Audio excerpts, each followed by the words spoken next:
Hello दोस्तों, welcome back. आपका स्वागत है आपके अपने हिंदी चैनल हिंदी दीपिका पर। दोस्तों, आशा करता हूँ कि आप हमारी सारी कक्षाओं को ध्यान से देख रहे होंगे, समझ रहे होंगे।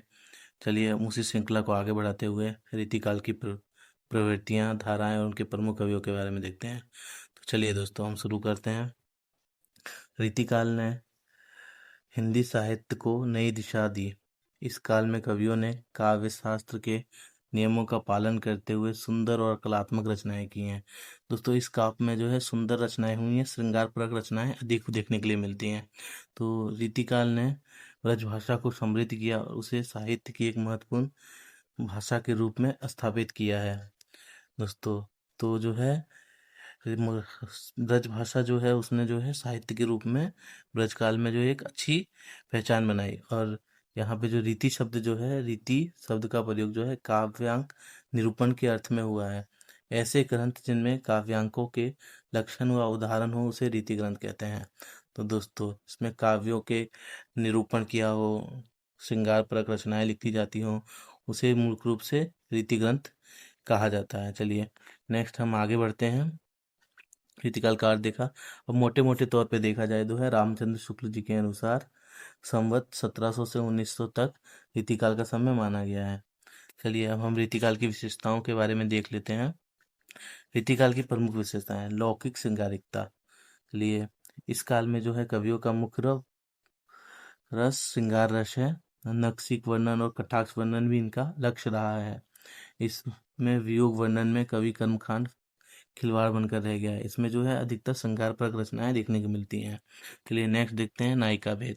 नायिका भेद में उन्होंने जो है ना कवियों ने नारी के नक्शिक वर्णन व्यापक पैमाने पर किया है और नारी के प्रहार रूप, स्थूल एवं मांसल चित्रण किया है और नारी को जो है एक भोग विलास की वस्तु के समान इन कवियों ने दिखाया है। चलिए, नेक्स्ट प्रश्न देखते हैं। लक्षण ग्रंथों का निर्माण। इस जो काल में जो है लक्षण ग्रंथ जो है अधिक लिखे गए और इन्हें लक्षण ग्रंथ लिखने के साथ आचार्य का काम भी करना पड़ा। इस काल के कुछ कवियों ने लक्षण लिखकर स्वरचित स्वरचित उदाहरण प्रस्तुत किए। इनमें भूषण देव आदि प्रमुख हैं। चलिए, नेक्स्ट देखते हैं। अलंकारिकता। इनमें जो है अलंकारिकता देखने के लिए मिलती है, क्योंकि ये जो है श्रृंगार परक रचना है, तो इन्हें कवियों ने अपने अपने अलंकारों के माध्यम से, नए नए प्रयोगों के माध्यम से इन्हें सजाया है। और इनमें जो है अलंकारों का इतना प्रयोग हुआ है, इतना अधिक प्रयोग हुआ है कि ये जो है साधन न रहकर एक साध्य बन गए हैं। चलिए, नेक्स्ट देखते हैं। ब्रज भाषा भाषा की प्रधानता। जो मुख्य रूप से जो रीतिकाल का साहित्य लिखा गया है वो ब्रज भाषा में ही लिखा गया है। इस काल को जो है ब्रजभाषा का स्वर्ण युग भी कहा जाता है। चलिए, नेक्स्ट प्रवृत्ति देखते हैं। राज प्रशस्ति। राज प्रशस्ति माने अधिकांश कवि जो थे दरबारी कवि थे, जो राजाओं के आश्रय में रहते थे, इसलिए इन आश्रयदाताओं का गुणगान करना उनकी मजबूरी थी। किंतु जो भूषण जैसे कुछ कवि थे जो इसके अपवाद भी हैं। चलिए, नेक्स्ट देखते हैं। सिंह जो रीतिकाल की रचनाओं में भक्ति और नीति का भी एक संगम देखने के लिए मिलता है। जैसे रीतिकाल में व्यापक मात्रा में भक्ति और नीति से संबंधित पद भी मिल जाते हैं। इस युग की एक नई देन है भक्ति और नीति की जो रचनाएं हैं। राधा कृष्ण लीलाओं में श्रृंगार के साथ साथ भक्ति भावनाओं भी विद्यमान है। दरबारी वातावरण के कारण इनकी कविताओं में नीति संबंधी उक्तियां भी मिल जाती हैं।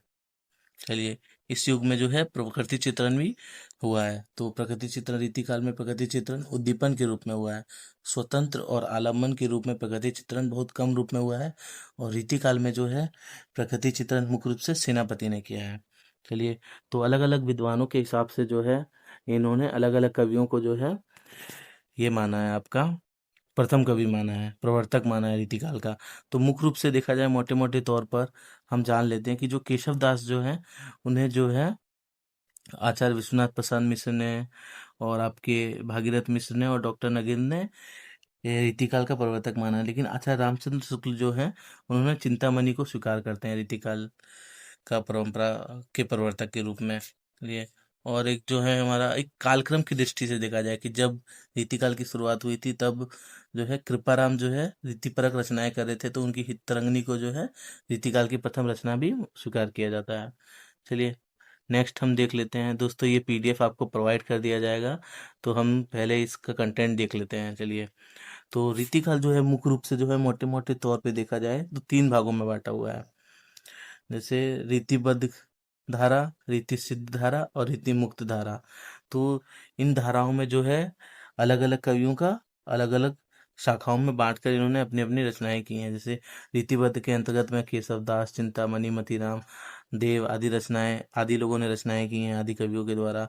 उसके बाद रीति सद में जो है मुख्य रूप से बिहारी और रसनिधि ने की है। और रीति मुक्त में घनानंद, आलम, ठाकुर, बोधा, इन्होंने जो है रचनाएं की हैं। चलिए हम बद्ध धारा के कुछ कवियों के बारे में देख लेते हैं। इनमें सबसे प्रसिद्ध जो है केशव दास जो है। इनका जन्म 1555 ईस्वी में हुआ था। सामान्य रूप से ये रीतिकाल के प्रवर्तक भी माने जाते हैं। हम पीछे देख चुके हैं। ये जो है इंद्रजीत सिंह के आश्रयदाता के रूप में देखे जाते हैं। इनकी प्रमाणिक रचनाओं में मुख्य रूप से जो मोटे मोटे एग्जाम में पूछी जाती हैं, रसिक प्रिया, कवि प्रिया, विज्ञान गीता और आपकी रामचंद्रिका, ये जो है मुख्य रचना है। इनको आपको याद रखना है। चलिए नेक्स्ट हम आगे बढ़ते हैं मतीराम के बारे में। मतीराम जो है इनका जन्म जो है 1617 में उत्तर प्रदेश में कानपुर में हुआ है। और ये जो चिंतामणि और भूषण के भाई हैं। ये भी जो है रीतिकाल के रीतिबद्ध धारा के प्रमुख कवि हैं। इन्होंने परमार वंश के राजा फतेह शाह के दरबार को भी सुशोभित किया और बूंदी के हांडा राजाओं का भी वर्णन इन्होंने किया है। अब रीतिकाल के कवियों का आप लोगों को एक चीज याद रखना है, इनके आश्रयदाताओं के बारे में और इनकी रचनाओं के बारे में। इनकी जो है जैसे मतीराम की प्रसिद्ध रचना में ललित ललाम जो है काफी प्रसिद्ध है। चलिए नेक्स्ट हम देखते हैं देव के बारे में। चलिए दोस्तों हम देव के बारे में पढ़ते हैं कि देव जो है मुख्य रूप से जो है इनका पूरा नाम जो है देवदत्त है। और ये जो है आपके जो है विलास नामक रचनाएं अधिक लिखी हैं। जैसे इनकी रचनाएं में मुख्य रूप से भवानी विलास, रस विलास, जाति विलास, सुजान विनोद आदि प्रमुख देव की रचनाएं हैं। चलिए भूषण जो है आपके मुख्य रूप से प्रसिद्ध है वीर रस प्रधान रचना करने के लिए। क्योंकि सारे कवि जब रीतिकाल में श्रृंगार परक रचनाएं कर रहे थे, तब भूषण ही एकमात्र थे जिन्होंने जो है वीरता परक, वीर रस से परिपूर्ण रचनाएं की। चलिए नेक्स्ट हम आगे बढ़ते हैं रीति सिद्ध कवि। रीति शब्द कवि में हम मुख्य रूप से हम सिर्फ बिहारी के बारे में देखते हैं यहाँ पे।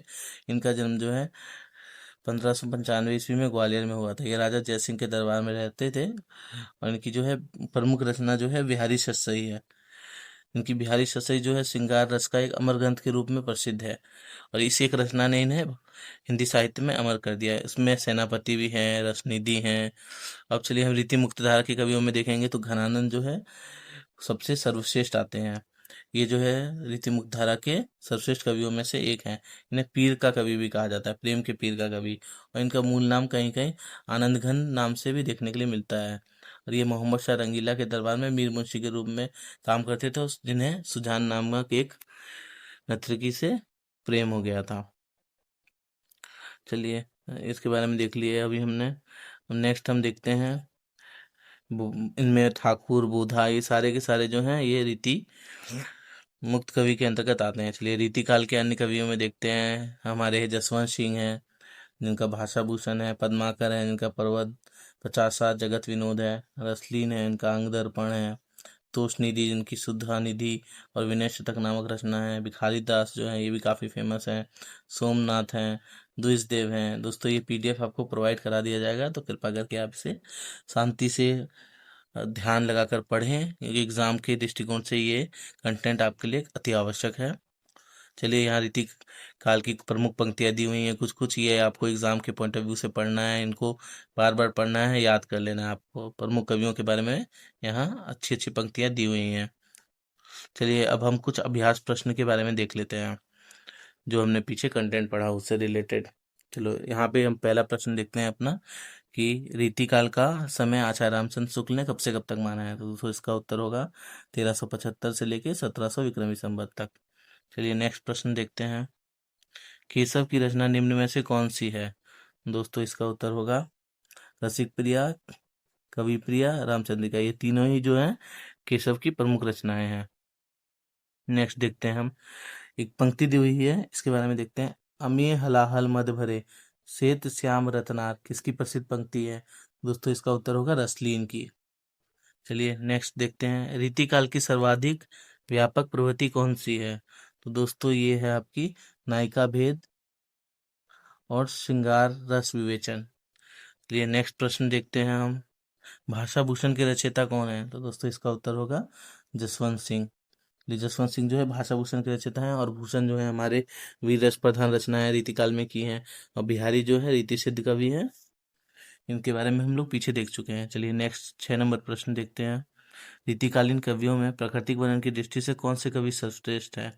तो दोस्तों इसका उत्तर होगा हमारा सेनापति। चलिए नेक्स्ट प्रश्न देखते हैं हम। रीतिकाल को श्रृंगार काल किसने कहा? दोस्तों इसका उत्तर होगा विश्वनाथ प्रसाद मिश्र। चलिए नेक्स्ट प्रश्न देखते हैं। रीति सिद्ध काव्यधारा के प्रमुख कवि कौन है? तो दोस्तों इसका उत्तर होगा बिहारी। चलिए नेक्स्ट प्रश्न देखते हैं। काल अवधि की दृष्टि से रीतिकाल का प्रवर्तक किसे माना जाता है? दोस्तों इसका उत्तर होगा कृपाराम। चलिए नेक्स्ट प्रश्न देखते हैं। रीतिकाल में वीर रस प्रधान रचना करने वाले रचनाकार कौन है? दोस्तों इसका उत्तर होगा भूषण। चलिए चलिए नेक्स्ट प्रश्न देखते हैं हम 11 नंबर। चंडी चरित्र किस रीतिकालीन कवि की रचना है? दोस्तों इसका उत्तर होगा गुरु गोविंद सिंह। चलिए नेक्स्ट प्रश्न देखते हैं। शिवराज भूषण में अलंकारों की संख्या कितनी है? तो इसका उत्तर होगा 105। इसका उत्तर होगा आपका 105। ये महत्वपूर्ण प्रश्न है, इसे आप याद कर लीजिएगा। चलिए 13 नंबर प्रश्न है हमारा।